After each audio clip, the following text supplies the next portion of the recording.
नमस्कार मेरे प्यारे साथियों, स्वागत है आप सभी का आपका अपना यूट्यूब चैनल जीडीएम क्लासेस में। दोस्तों, आज की इस वीडियो में हम कक्षा 10वीं के लिए संस्कृत का अति महत्वपूर्ण ऑब्जेक्टिव प्रश्न लेकर आए हैं। ठीक है, जो आपके बोर्ड एग्जाम के लिए काफ़ी शानदार साबित होगा। इस वीडियो के माध्यम से आपको 25 ऑब्जेक्टिव क्वेश्चन बताएंगे। आप सभी विद्यार्थी 1 से लेकर 25 तक पूरी कॉन्सेंट्रेशन के साथ बने रहिएगा।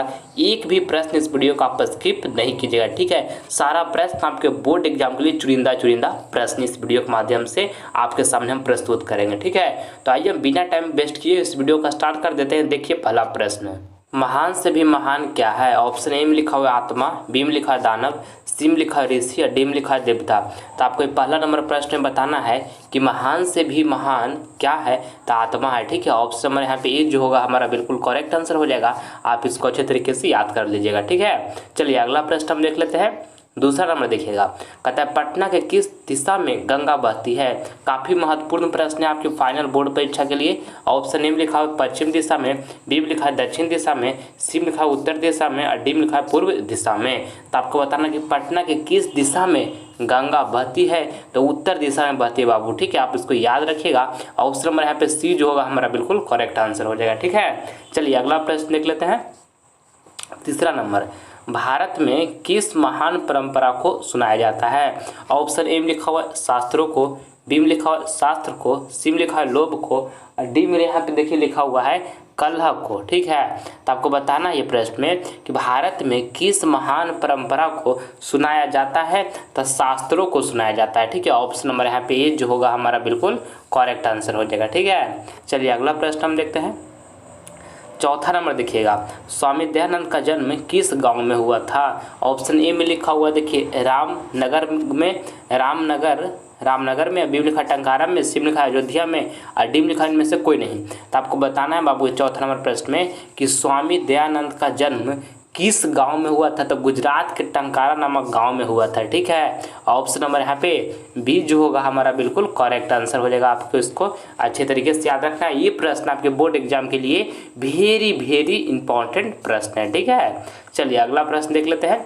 पांचवा नंबर, पाटलिपुत्र नगर में क्या प्रसिद्ध है? ऑप्शन ए में लिखा हुआ है ताजमहल, बी में लिखा है गोलघर, सी में लिखा है राजमहल, डी में लिखा है जल मीनार। तो आपको पांचवा नंबर प्रश्न बताना है कि पाटलिपुत्र नगर में क्या प्रसिद्ध है? तो गोलघर प्रसिद्ध है। ठीक है, ऑप्शन नंबर यहाँ पे बी जो होगा हमारा बिल्कुल करेक्ट आंसर हो जाएगा। चलिए अगला प्रश्न हम देख लेते हैं। छठा नंबर देखिएगा, कहता है यह संसार किसके द्वारा अनुशासित है? ऑप्शन ए में लिखा हुआ है मनुष्य के द्वारा, बी में लिखा है वीरों के द्वारा, सी में लिखा है दानव के द्वारा, डी में लिखा है परमात्मा के द्वारा। तो आपको ये छठा नंबर प्रश्न बताना है कि यह संसार किसके द्वारा अनुशासित है? तो परमात्मा के द्वारा अनुशासित है। ठीक है, ऑप्शन नंबर यहाँ पे डी जो होगा हमारा बिल्कुल करेक्ट आंसर हो जाएगा। चलिए अगला प्रश्न देखते हैं। सातवां नंबर देखिएगा, कहता है कि गांधी सेतु पुल कहाँ स्थित है? काफ़ी महत्वपूर्ण प्रश्न है। इस 7 नंबर प्रश्न आपके बोर्ड एग्जाम के लिए। आपको बताना कि गांधी सेतु पुल कहाँ स्थित है? आरा या बी में लिखा हुआ है सासाराम, सी में लिखा हुआ है पाटलिपुत्र और डी में लिखा हुआ है पहाड़पुर। ठीक है, तो आपको बताना है इस 7 नंबर प्रश्न में कि गांधी सेतु पुल कहाँ स्थित है। गांधी सेतु पुल जो है बाबू कहाँ स्थित है? तो पाटलिपुत्र में स्थित है। ठीक है, ऑप्शन नंबर यहाँ पे सी जो होगा हमारा बिल्कुल करेक्ट आंसर हो जाएगा। चलिए अगला प्रश्न हम देख लेते हैं।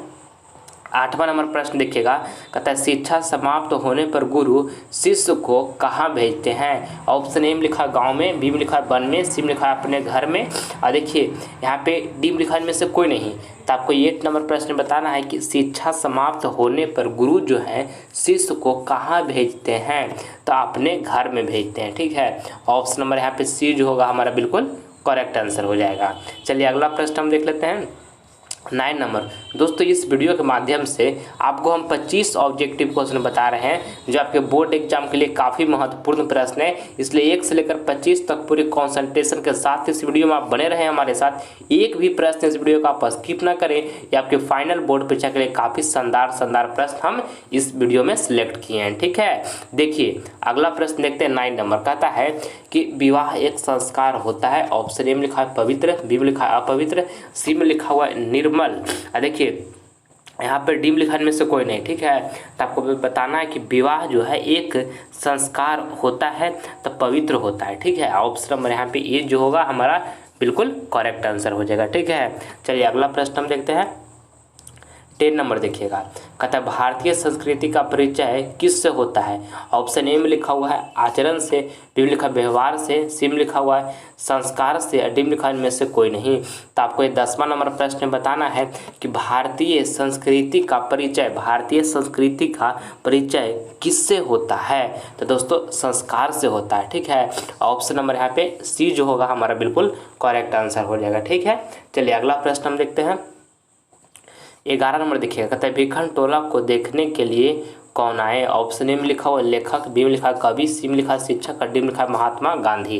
तो आपको ये 11 नंबर प्रश्न बताना है कि भिखन टोला को देखने के लिए कौन आए? तो दोस्तों शिक्षक आए। ठीक है, ऑप्शन नंबर यहाँ पे सी जो होगा हमारा बिल्कुल करेक्ट आंसर हो जाएगा। ठीक है, चलिए अगला प्रश्न हम देखते हैं। 12 नंबर देखिएगा, कहता है कि ब्राह्मण के भेष में कर्ण के समीप कौन जाता है? ऑप्शन ए में लिखा हुआ अर्जुन, बी में लिखा हुआ इंद्र, सी में लिखा हुआ कुबेर, और डी में लिखा हुआ कृष्ण।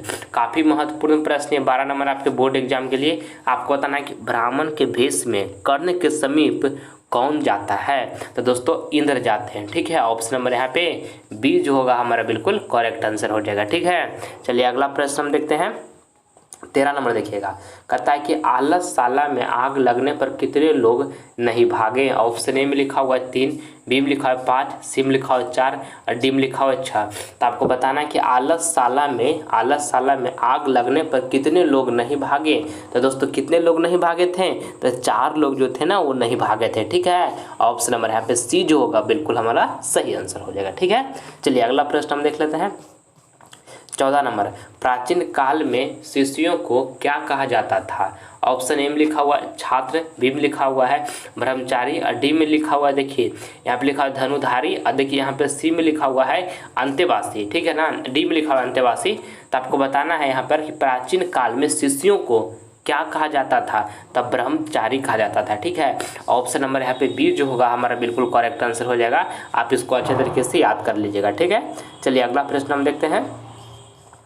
यहाँ पे 15 नंबर प्रश्न है, कहता है कि शिष्य का प्रथम क्षौर क्रम कहाँ होता है? ऑप्शन ए लिखा है अपने घर से, बी लिखा है गुरु के घर से, सी लिखा है दादा के घर से, डी लिखा है नाना के घर से। तो आपको बताना है बाबू कि शिष्य का जो प्रथम क्षौर क्रम होता है ना वो कहाँ से होता है?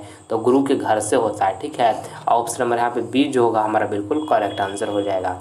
चलिए अगला प्रश्न हम देखते हैं। 16 नंबर देखिएगा, यहाँ पे कहता है कि शिक्षक कैसा था? जो आपको बताना है कि शिक्षक जो था ना वो कैसा था?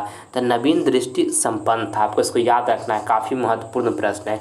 ऑप्शन नंबर सी यहाँ पे हमारा बिल्कुल करेक्ट आंसर हो गया। और मेरे प्यारे साथियों, अगर जो अभी तक आप सभी विद्यार्थी ने जीटीएम क्लासेस परिवार से नहीं जुड़े हैं तो चैनल को सब्सक्राइब करके जीटीएम क्लासेस परिवार से जुड़ जाइए। इससे आपको फ़ायदा क्या होगा, जब हम लाइव क्लास लेकर आएंगे तो इसका नोटिफिकेशन जो होगा ना सबसे पहले आपको मिलेगा। और मैं आपके लिए एक वीडियो काफ़ी मेहनत के बाद बना पाता हूँ मेरे प्यारे साथियों, इसलिए चैनल को सब्सक्राइब नहीं किए तो कर लीजिए। आपका एक सब्सक्राइब मुझे मोटिवेट करता है नेक्स्ट वीडियो बनाने के लिए, इसलिए नहीं सब्सक्राइब किए हैं तो यहाँ पर देखिए आपको रेड बटन का एक सब्सक्राइब का बटन दिख रहा हुआ है यहाँ पे, ठीक है ना, उसे क्लिक कीजिए और जीटीएम क्लासेस परिवार से आप सभी विद्यार्थी जुड़ जाइए। ठीक है, और मन से पढ़ाई कीजिए। देखिए 17 नंबर प्रश्न देखिएगा, कहता है कि जन्म पूर्व संस्कार कितने होते हैं? ऑप्शन ए में लिखा है 2, बी में लिखा है 3, सी में लिखा है 5 और डी लिखा है 6। काफ़ी महत्वपूर्ण प्रश्न है ये 17 नंबर आपके बोर्ड एग्जाम के लिए। आपको बताना है कि जन्म पूर्व संस्कार कितने होते हैं। ठीक है, तो 3 होते हैं। ऑप्शन नंबर यहाँ पे जो बी होगा हमारा बिल्कुल करेक्ट आंसर हो जाएगा। आप इसको याद कर ले। ठीक है, चलिए अगला प्रश्न हम देखते हैं। 18 नंबर देखिएगा, कहते हैं नरक के दरवाजा कितने होते हैं? आपको बताना है कि नरक के दरवाजा जो है बाबू कितने होते हैं? तो 3 होते हैं नरक के दरवाजा। ऑप्शन नंबर यहाँ पे सी जो होगा हमारा बिल्कुल सही आंसर हो जाएगा। ठीक है, चलिए अगला प्रश्न हम देख लेते हैं। 19 नंबर देखिएगा, दानवीर कौन था? ऑप्शन ए में देखिए यहाँ पे लिखा हुआ है अर्जुन, बी में लिखा हुआ भीष्म, और सी में लिखा हुआ कृष्ण और डी में लिखा हुआ कर्ण। तो आपको बताना है 19 नंबर प्रश्न में कि दानवीर कौन था? जो दानवीर था वो कौन था? तो कर्ण था। ठीक है, दानवीर कौन है? कर्ण है। ऑप्शन नंबर डी जो हुआ यहाँ पे हमारा बिल्कुल सही आंसर हो गया। चलिए अगला प्रश्न देखते हैं। 20 नंबर देखते हैं, कहता है बृहस्पति नामक मंत्री कहाँ रहते थे? आपको बताना है बाबू ये 20 नंबर प्रश्न में कि बृहस्पति नामक मंत्री कहाँ रहते थे? तो मिथिला में रहते थे। ठीक है, ऑप्शन नंबर यहाँ पे डी जो होगा हमारा बिल्कुल सही आंसर हो जाएगा। आइए अगला प्रश्न देखते हैं। अब मेरे प्यारे साथियों, आप सभी विद्यार्थी मन से पढ़ाई कीजिएगा। ये 25 ऑब्जेक्टिव क्वेश्चन में से जो भी प्रश्न याद नहीं होगा उससे नोटबुक पर आप अच्छी तरीके से लिख लीजिएगा, ठीक है, और उससे आप याद कर लीजिएगा।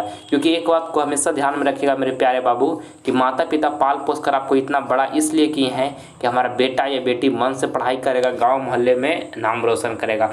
ध्यान रखिएगा कि जिस दिन रिजल्ट आएगा और आपका काफ़ी अच्छा मार्क्स प्राप्त होगा उस दिन माँ और पिता की आंखों में जो खुशी के आंसू इस तरह से टप टप बहेगा ना, वो पल आपके लिए काफ़ी लाजवाब होगा। मगर उसके लिए आज आपको पूरी जोश एनर्जी खूब पसीना बहाना होगा। अगर जो आप पसीना बहाने के लिए तैयार है मेरे प्यारे साथियों, तो वो दिन दूर नहीं है जिस दिन आपका रिजल्ट आएगा उस दिन माँ और पिता की आंखों में खुशी के आंसू टप टप बहेगा, ठीक है। वो पल आपका काफ़ी लाजवाब होगा। इसलिए आज आपके पास जितना एनर्जी है, जितना जोश है, मन से पढ़ाई कीजिए। जितना आपके पास अभी समय है, अगर जो अच्छे से पढ़ाई करते हैं तब जरूर आप बोर्ड एग्जाम में, मैट्रिक बोर्ड एग्जाम में काफ़ी अच्छा कर पाइएगा, ठीक है। हम आपके साथ बने रहेंगे, आप हमारे साथ जरूर बने रहिएगा। अगर इस चैनल को सब्सक्राइब नहीं किया तो कर लीजिए बाबू, ताकि इससे आने वाला वीडियो का नोटिफिकेशन आपको सबसे पहले मिल सके। और एक बात ध्यान में हमेशा रखिएगा कि माता पिता को कभी अनरिस्पेक्ट नहीं कीजिएगा, हमेशा आदर और स्वभाव से उनसे बात कीजिएगा। क्योंकि बाबू माता पिता आपके लिए बहुत बड़े इंसान हैं, ठीक है। माता पिता अपने बच्चे को पाल पोस कर इतना बड़ा करने में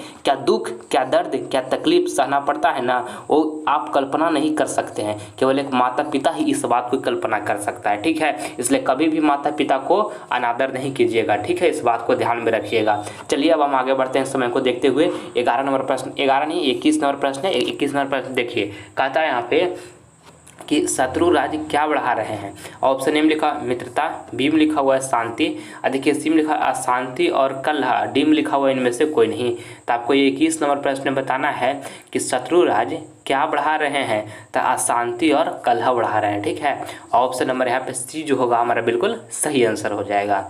चलिए अगला प्रश्न हम देख लेते हैं। 22 नंबर देखिएगा, कहता है कि संस्कार को कितने भागों में बांटा गया है। काफ़ी महत्वपूर्ण प्रश्न है ये 22 नंबर आपके बोर्ड एग्जाम के लिए। आपको बताना है कि संस्कार को कितने भागों में बांटा गया है, तो 5 भागों में बांटा गया बाबू, ठीक है। ऑप्शन नंबर यहाँ पे बीज होगा हमारा बिल्कुल सही आंसर हो जाएगा। चलिए अगला प्रश्न हम देखते हैं। 23 नंबर देखिएगा, कहता है विद्या किससे सुरक्षित होती है। ऑप्शन ए में लिखा सत्य से, बी में लिखा है तपस्या से, सी में लिखा योग से, और यहाँ पे देखिए डी में लिखा हुआ है सदाचरण से। तो आपको बताना है ये प्रश्न में कि विद्या किससे सुरक्षित होती है, तो तपस्या से सुरक्षित होती है, ठीक है। ऑप्शन नंबर यहाँ पे बी जो होगा बिल्कुल करेक्ट आंसर हो जाएगा, ठीक है। चलिए अगला प्रश्न हम देखते हैं। 24 नंबर देखिएगा, कहता है चरित्र का निर्माण किससे होता है। ऑप्शन ए में लिखा हुआ है संस्कार से, बी में लिखा व्यवहार से, सी में लिखा हुआ आचरण से, और डी में लिखा इनमें से कोई नहीं। तो आपको ये 24 नंबर प्रश्न बताना है कि चरित्र का निर्माण किससे होता है, तो संस्कार से होता है, ठीक है बाबू। ऑप्शन नंबर यहाँ पे ए जो होगा हमारा बिल्कुल करेक्ट आंसर हो जाएगा, आप इसको याद रखिएगा, ठीक है। चलिए अगला प्रश्न हम देखते हैं। 25 नंबर देखिएगा कि रामायण के रचनाकार कौन है। ऑप्शन ए में लिखा महर्षि व्यास, बी में लिखा वाल्मीकि, सी में लिखा कालिदास, और डी में लिखा हुआ है तुलसीदास। काफ़ी महत्वपूर्ण प्रश्न है 25 नंबर आपके बोर्ड एग्जाम के लिए। आपको बताना है प्रश्न में कि रामायण के रचनाकार कौन है, तो दोस्तों वाल्मीकि है, ठीक है। ऑप्शन नंबर यहाँ पे जो बी होगा हमारा बिल्कुल करेक्ट आंसर हो जाएगा, आप इसको अच्छी तरीके से याद कर लीजिएगा, ठीक है। चलिए अगला प्रश्न हम देखते हैं। अगला देखिएगा आपका HW का प्रश्न है ये। इसको आपका जो जवाब है ना, होमवर्क में ये प्रश्न दे रहे हैं, इसका जवाब आपको कमेंट बॉक्स में देना है, जो आंसर आपको सही लगेगा, ठीक है। देखिए आपको बताना है कि संस्कार, यहाँ पे सॉरी बाबू, यहाँ पे संसार लिखा हुआ है। संसार में बच्चों का सच्चा रक्षक कौन होता है। काफ़ी महत्वपूर्ण प्रश्न है कि संसार में जो बच्चों का सच्चा रक्षक होता है वो कौन होता है, पिता, माता, भाई, बहन। तो इसका जवाब कमेंट बॉक्स में जरूर दीजिएगा। आप सभी विद्यार्थी का कमेंट का हम प्रतीक्षा करेंगे और एक विद्यार्थी का रिप्लाई देंगे, ठीक है। इसलिए कमेंट बॉक्स में जवाब इसका जरूर दीजिएगा, ठीक है।